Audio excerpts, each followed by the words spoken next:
Welcome to Voice of Super, ASFA's podcast for the superannuation sector by the superannuation sector. I'm Madeleine Morris, live from the ASFA Conference 2025 at the Gold Coast. It is superannuation Christmas here. We are so excited.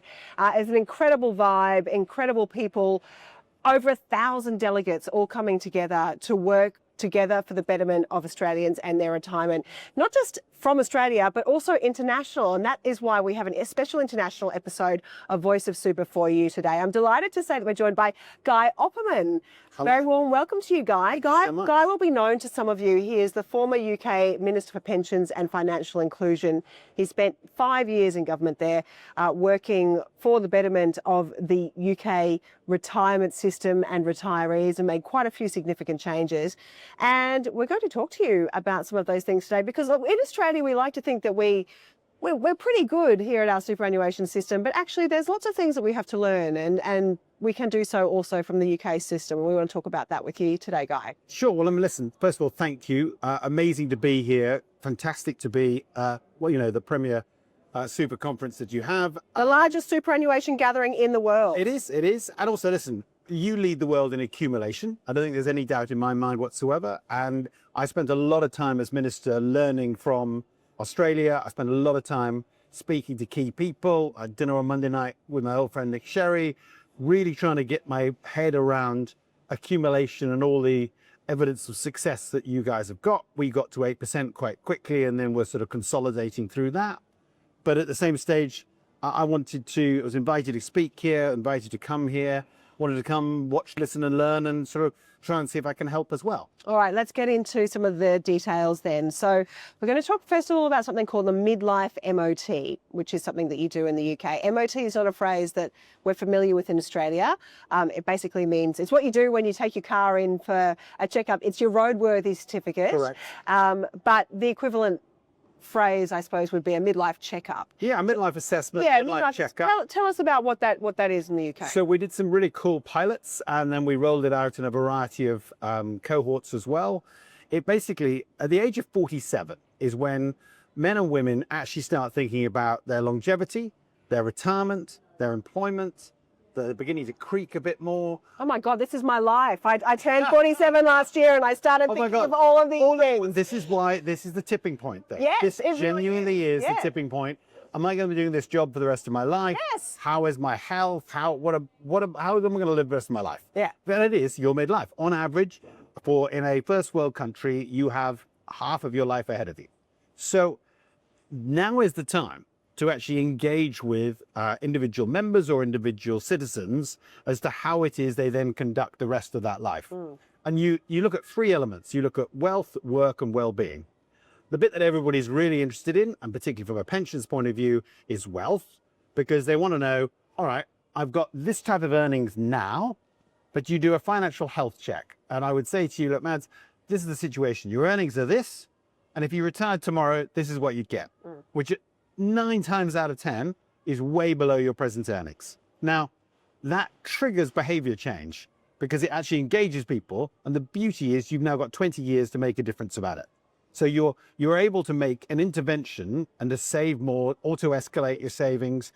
There's also really cool stuff with the employer on the work, and also amazing stuff for the state, employer and employee on health, because all the health checks that we should do, but we never do. We have an annual health check in the UK. Yeah. Only 10% of people take it. So many people don't do the bowel cancer screening. So many women still don't do cervical cancer screening. It's just madness. We're all going to die, but why die of negligence? When did you implement the midlife MOT? So we did the pilot with Aviva in 2017, 2018, implemented it in a variety of sectors in 2019, 2021. And we're rolling it out across the wider piece, trying to encourage lots of corporates to do it as well as part of their sort of health and well-being packages and HR packages. It's not a state-run system. Yeah. So there are bits that it does apply to, but it's not a universal application. And what is the evidence telling us, or do you have any robust evidence yet about the effects and whether it's actually working? Well, why it particularly affects you guys here in Australia, in my view, is because you have this amazing accumulation success story, but you have real problems on your decumulation. And you're trying to address that in the last year or two prior to retirement which is way, way, way too late. The more you can do early, the more you can actually make a difference. Because, and my strong nudge to regulators, I met some of them this morning, would be midlife assessment, wake-up packs are things that you need to be doing at 47, 50, 55, and it triggers behavior change. And the wake up pack, tell us what that is. So that is a universal policy that we introduced. I was part of it in post 2010. That's at 50, 55, 60, and just before your retirement, you get it does what it says on the tin. It's a shock. It's a deliberate, it's not like your annual statement, which no one reads, everyone puts in the kitchen drawer. Sadly, I'm afraid that's the truth. It should shock you that basically this is what you're going to get, this is what you're not going to get, and this is what you need to do to try and change that. And it tries to nudge you into behavior change. And obviously we have, at the age of 55, you can take your 25% lump sum early. So we have the ability to take early access to your private pension in 55 onwards, up to 25% lump sum tax-free, which is an amazing nudge for people to go, okay, so I could actually get this to pay off my mortgage, give my child a deposit, do certain things with it. It allows you to do financial planning, though. The key point for Australia to learn, in my humble opinion, obviously it's not for me to tell you guys what to do, is early intervention makes a massive difference. And so you do have evidence, because that's on that, Tons. do you? Tons of That, and that is actually working, that the wake-up calls are working. Yeah, okay. It's a really interesting concept and sounds simple, but actually often those simple nudges are some of the most powerful things that you can do. You do this sort of stuff. So you send an annual statement. Why do you send an annual statement? Because by and large, you consider that the member should be informed of what their super is doing. This is an annual statement with rocket boosters on it. And it is also specifically trying to trigger behavior change. And that's a good thing. Tell us a bit about the UK's journey in terms of decumulation, because it has been quite a journey. Can you give us the whistle stop tour? So I think we have a much more established, defined benefit system, and we have the tax-free sum that you can take, and we have a tradition of getting advice at an earlier stage. So our decumulation pathways on multiple different levels are way more established, right? Because all you've got is DC, which has been in accumulation mode. A bit of DB, but not very much. Very little left. Yeah, very little left. By comparative terms, it's nothing. Yeah.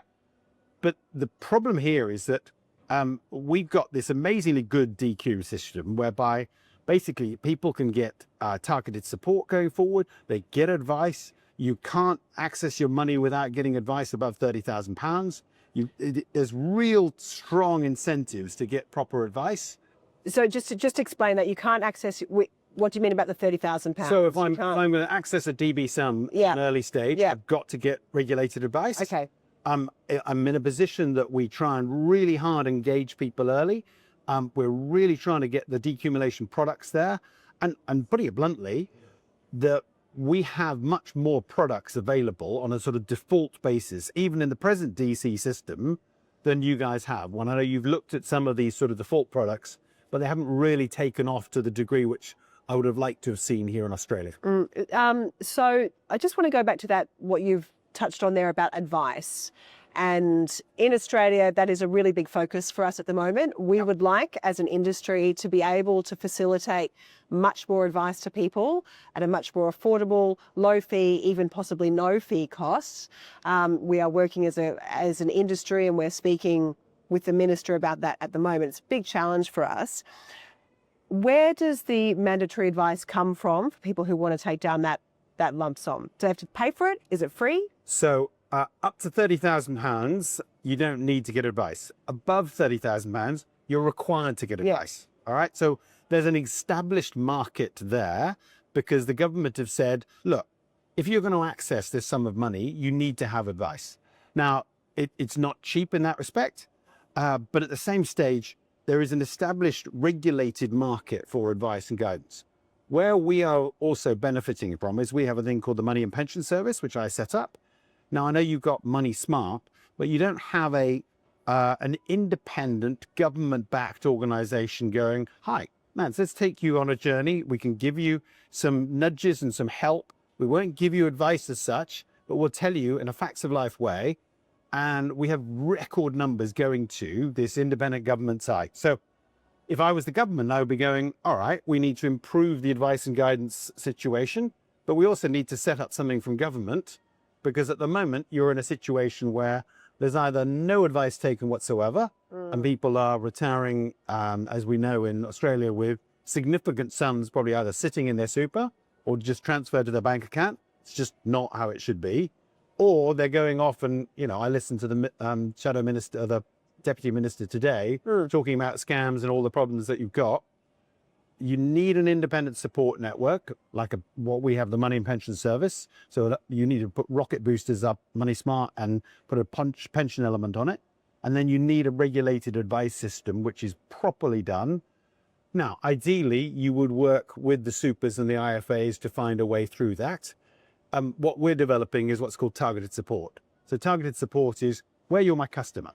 And I run a super, you're my customer, we know each other well. I'm going, hypothetically, you've got a certain amount of money. In England, the best example is I've got cash. Cash is a declining asset affected by inflation. It's not earning you anything. Pop it into an ISA, you get tax-free benefits. Which we don't have in Australia, but it's basically a term deposit is effectively what it is. Yeah. It's something that is really good in terms of it's tax efficient, it's going to get you a return. I know that your money is going to be safe as houses, and your money will be an awful lot better than sitting as a £10,000 sitting in a cash account. That sort of nudges and selling you a product, that's targeted support. I know you as a customer. I'm not going to seek a new customer out there, but you already have your money with me. I should nudge you into a better product. That makes total sense to me. And certainly in Australia, you're going to it'll take a while to get there. You are heading to default products on retirement. That is inevitably where you will go, because you have to have a default for low income. If I've got less than 500,000 Australian dollars, I clearly should be in a basic drawdown model on a default basis.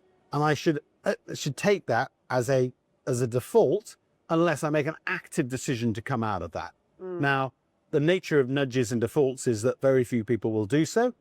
And there are very good actuarial plus models that you could have, which is what I suspect eventually government will decide that's what they need to do. I just want to move on to take a bit of an international perspective, because you now work as a consultant, as a pensions and retirement consultant, advising governments around the world. What are some of the big trends and the big considerations that you see in this space? So the whole world is moving DC, that's basic. So DB is toast, it's gone. So you see the entirety of the Middle East, Africa, Far East, all going DC in some shape or form. That's the first big takeaway. So obviously Australia's light years ahead of that. The second is there is this titanic struggle on ESG, climate, and sustainable investing. I have a job part-time as editor-in-chief of a magazine called Sustainable Investor, and it's quite a depressing place to be in, because I've listened at this conference, people say, I listened to the nice lady from Hester saying, oh, we're so ESG, we're so this. The degree to which Trump and the litigation against ESG is happening is off the charts. And that's happening, obviously, USA it's toast, but also Europe as well. That is a massive backlash against that. So sort of sustainable investing and impact investing worldwide is really taking a hit. What about in Asia? I've had people say to me that it's not taking such a big hit in Asia, that is still more focused. My take is it's a matter of time. Okay. Partly because genuinely the EU are in a situation, either do business with Trump or dump certain things. They dumped certain things. It was that basis. There is the American government call sustainable investing economically Marxist. That's punchy stuff. I think they used the word ESG and environmental investing was economically Marxist. Now, BlackRock have completely divested in America. Some of them are calling them resilience funds now, but the focus and the degree of litigation that is happening, if you are not maximizing returns, as opposed to trying to invest for the long term in sustainable and impact and things like that, is massive. Can I just ask you, about the UK specifically. Yep. We've just had a big superannuation Indeed. delegation Yep. to the, Delighted to the to welcome UK. them.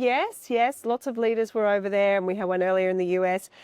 It does seem to be, from the outside looking in, that we are being actively courted, very much. You are, actively courted.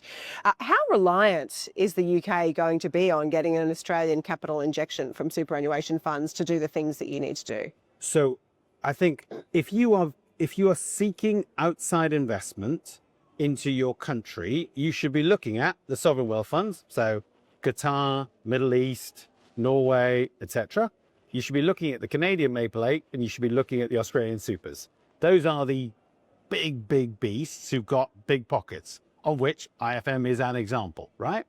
So they definitely are doing the right thing. Successive governments have said, come here, invest, we'll make it as easy as possibly can. We really want your cash, we really want your investment in infrastructure as much as possible, as well as nudging our own smaller DCs, because we're 20 years behind you, to do that investment as well, hence why we do what's called the Mansion House Accord. But, I mean, we really want it. Successive governments have made that case. I don't see it's going to change a huge amount, because I think there are only so many ports and airports you can buy, right? But what I do see is fairly quickly, an Australian super will buy a UK big master trust or pension fund. The reason being is they'll say, look, this is the same language, good jurisdiction, we know and understand it, we really know the market. Why wouldn't we, if we know DC inside out, and there's this organization with DC 20 years behind us, why wouldn't we buy a big style provider in the DC space? That's what they're going to do. Watch this space. Yeah. What's your take on Australian system and where it could be headed? We're a global investor. We are a huge national asset to this country. What do you think, looking from the outside in, that we need to be thinking I've got about? one radical suggestion, which I think will cause heartburn amongst most of the supers, which is this. So you are world leading on accumulation. And I kind of, you don't almost need to do any more on that because you're there. On decum, you are 5 to 7 years behind several other countries.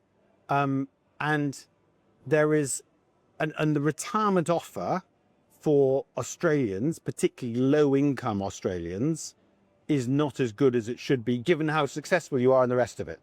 So I would take a double licensing system. I would say, right, you've got if I was your regulator, I'm obviously not, and any supers listening to this can breathe a sigh of relief.